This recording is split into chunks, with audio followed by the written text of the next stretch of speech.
PBR Inc., the IST 302 Summer 2012 Semester Project presented by Pete Lester, Rebecca Morter, and Brian Terrell. Project management encompasses many principles and processes that are implemented throughout the course of a project lifecycle. Some of these principles fall under the project management processing groups that will include initiating, planning, executing, monitoring and controlling, and closing.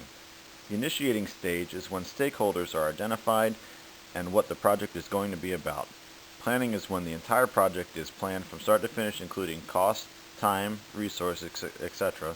Executing is when the plan is actually put into fruition and the work is done based on the plan. Monitoring and controlling occurs when the project is being completed and includes controlling costs, performing quality control, reporting performance, and controlling risks. The final process is closing, which is wrapping up the project by terminating contracts and concluding the project. While each process is extremely important in ensuring a successful project, this video will focus primarily on the planning process. Keep in mind the planning occurs after the initiating process, which means you already know what who the stakeholders are, and you know what the project should encompass.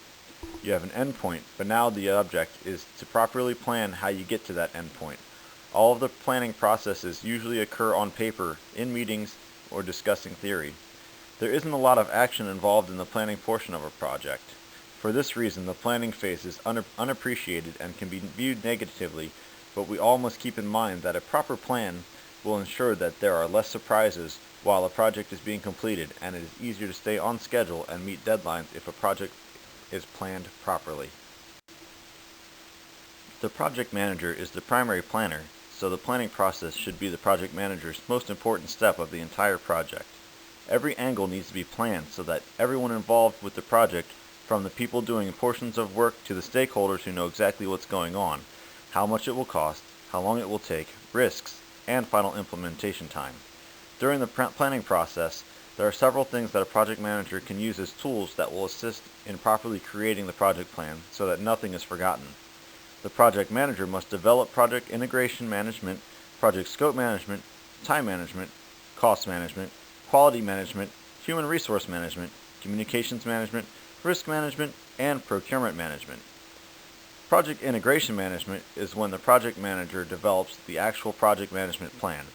This will define what the project is actually supposed to implement based on the requests and requirements of the stakeholders. The project management plan can be small or large depending on how large the project is. In the class text, the example was given that a project plan is just as unique as the projects.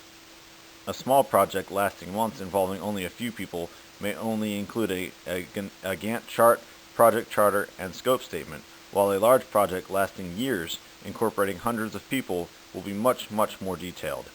Regardless of the size of the project, there are a few pieces of required information that belong in project management plan. These required pieces of information are the project name, a brief description of the project, the sponsor's name, the names of the project manager and key team members, deliverables of the project, a list of important reference materials, and a list of definitions and acronyms if required. Project scope management is the next section in project planning. During the creation of project scope, there are several things that need to be established. You must collect project requirements, define the actual scope of the project, create a work breakdown structure or WBS, and control the scope. When collecting requirements, you must document all of the features that your project is supposed to accomplish, as well as creating a requirements management plan and a requirements traceability matrix. The next portion of scope management is defining the scope. Defining the scope is when the project charter, requirements, and organizational process must be reviewed to create a scope statement. The next step in scope management is to create the WBS. A WBS is when major project deliverables are divided into smaller components that are easier to manage. The WBS breaks this down by structure, including a dictionary, a scope baseline, and updates to project documents. The fourth step of project management is verifying the scope. Verifying the scope is when the project deliverables are formalized and accepted. This part involves the project manager, stakeholders, and customers, etc. If something isn't acceptable, this step is where it will be adjusted. The fifth and final section of scopes management is controlling the scope. Controlling the scope is when changes to the project or scope need to be tracked and managed to ensure the project is able to stick to its deadlines and stay on schedule, as well as staying within the budget. The next process that falls under project planning is the project time management. Project time management involves any aspect of the project that has to do with time, such as defining activities, sequence activities, estimating resources, estimating activity durations, and developing a schedule. Defining activities is when all of the specific activities that must be performed by project members are identified. These are called activities or tasks and can be found on the WBS or possibly on a milestones list. Sequencing events is when each activity is analyzed and the project manager determines the relationships between the project activities. Estimating activity resources is when the project manager comes up with an estimate on how many resources will be required. Resources in the term of project management include team members, materials, and equipment.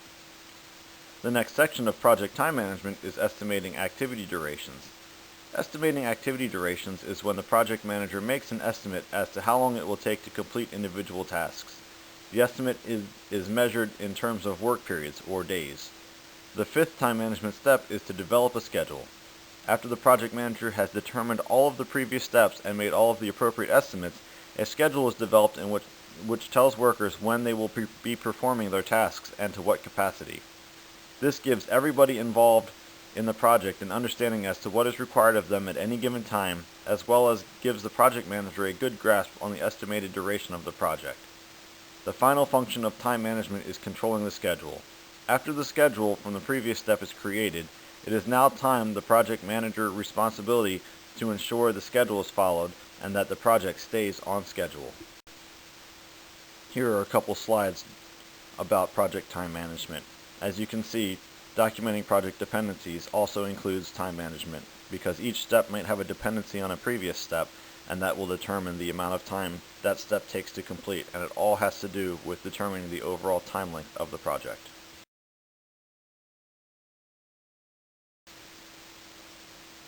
Here's another graphical example on the time duration of each task and how they need to be considered for how long it will take to complete a task over the amount of calendar time given for each task. So far we have discussed project integration management, scope management, and time management. The next section under project planning is project cost management. Cost management has two main sections, which are estimating costs and determining the budget. When estimating costs, an approximation of cost per activity and task must be determined. Also, a project cost management plan must be created to include information related to the accuracy of the estimates, how long it will be monitored, and how costs will be reported. Once all of these estimates are created, then a budget can be determined. Stakeholders and customers are interested in the project because this usually means that they are adding something new to their current environment that will enhance the way they do business. One thing that stakeholders want to know more than what is required for the project is how much it costs. That is why estimating the cost is so important, because once you determine the budget, you don't want to go over your budget and have your stakeholders lose faith in your abilities. Project cost management is the next section that falls under project planning. Quality management simply plans the quality for the project, but there are some steps involved with ensuring the level of quality. Quality is planned and managed through the documentation and reporting. When reports are used, they contain figures known as metrics that can provide information on several areas. If the project was supposed to speed up the response from a help desk, then a metric would show the before and after times of the project. If a project was supposed to improve infrastructure to eliminate frequent outages, then a metric would show the number of outages before and after the project was implemented. Performing quality assurance is periodically evaluating the project to make sure it lives up to expectations and ensures that everything happened according to plan. This can also be used to ease the mind of stakeholders when they see their investments come to fruition. The next step in project planning is human resource management. While the project manager plans the project, they must also ensure they have the right team of individuals that are capable of carrying out the work. This is where human resource management comes into the project plan. The project manager will create an organizational chart for the project so that everybody involved knows what team they are a member of, who they report to, when they are scheduled to perform work on the project, and the specific role that they have. There are other aspects of human resource management in projects known as resource loading and resource leveling. These methods of human resource management ensure that there are the right amount of people working on the project at any given time. Resource loading is the amount of individual resources an existing schedule requires during any specific time. Resource leveling is something that a project manager can do by delaying tasks to resolve scheduling conflicts. When the budget is developed, the salaries of the resources working are already incorporated into the budget, so managing human resources is a great way to ensure you meet budgetary requirements. Project communications management is the next section in project planning. Communication is very important in a project. There are a lot of people that need to be informed about the progress of a project, or require the ability to communicate with the project manager. For these reasons, a communication management plan needs to be created specifically to keep them informed.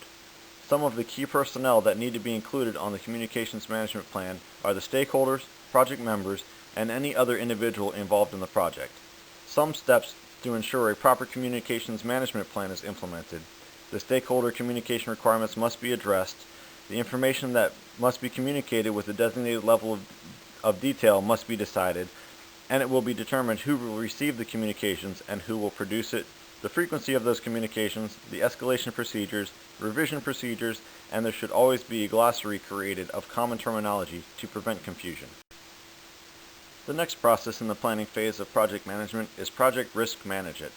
Risk management is the best way to identify possible problems, analyzing those problems, and coming up with ways to deal with those problems before they even surface while the project is being executed. Risks can raise the overall cost of a project if they are not accounted for and mitigated, as money would need to be spent to fix these risks, or it would delay the project, resulting in the schedule not being accurate.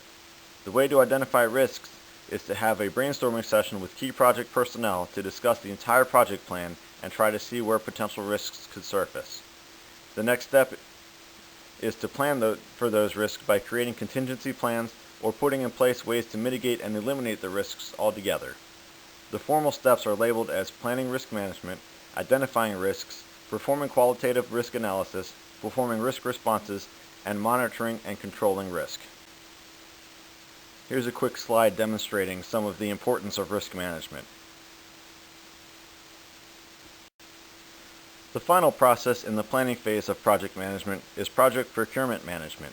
There are 4 main processes in procurement management. These are planning procurements, conducting procurements, administering procurements, and closing procurements. Planning procurements is identifying what it is that you need for the project, as well as determining the best method for securing these needs. There is a decision that must be made on identifying needs, which is called the make or buy decision. While this sounds self-explanatory, make or buy requires the project manager to know what their team is capable of.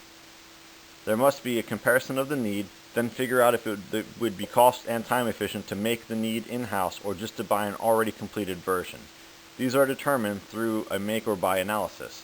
Conducting procurements is when you must communicate and become active in choosing sellers for required materials.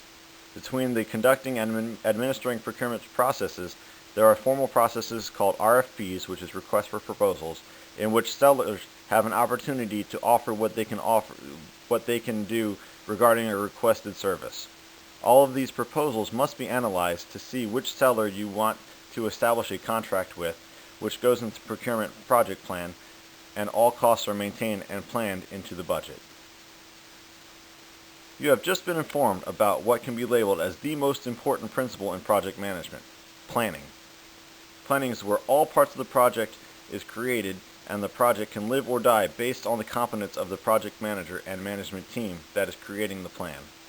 While this looks like a lot of steps that need to be completed to properly plan a project, don't worry. There are computer programs and software that are available to assist with a lot of these steps. Microsoft Project can help maintain the schedule created in the project plan, while other software such as Selman Green software can assist with risk management parts. The steps required to properly plan a project may seem overwhelming, but like any other large tasking in life, practice makes perfect.